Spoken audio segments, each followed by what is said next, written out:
There's no more need to ask question about the meaning of life. The word on the street is meaning is use. Before Christ, cut tree, draw water. After Christ, or when Christ returns, or after the second coming, cut trees, draw water. Nothing changed its use, its utility. Man is born into a headlock by the exclusion principle, by the competitive exclusion principle. It's the Matthew principle, in other words. He's born into a headlock and he cannot as yet remove himself from this disadvantage. He can wait and dream on it. He doesn't have the time to. He's living hand to mouth.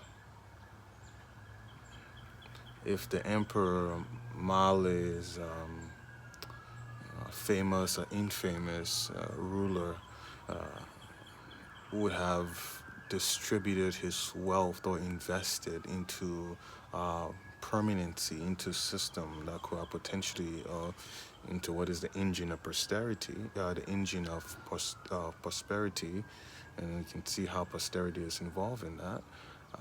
If you have invested into this engine of prosperity, you give it a name, but it's this method of incremental increase, generation after generation, and generation after generation. What would have been of that side of the world, or would have been of Africa if it was closer to Antarctica? I mean, it is, but thinking about it, if it was rotated and it was sideways and it was parallel with Antarctica. Doing this just to say, rearrange the call them continents, but trying for the sake of the metaphor, rearrange the pieces, relocate the puzzle pieces, and see how the culture, or how the history continues.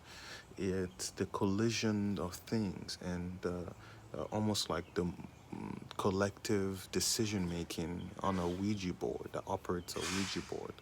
It's all these things colliding in ones that give the collision now, and then the embers that disperse by the means of the collision, and those embers are storied. Embers, if they were to be received, collected, reconstituted, and reverse the reaction, they become each part, they all reside back in the source. So that's how the world is. It's decided and it's made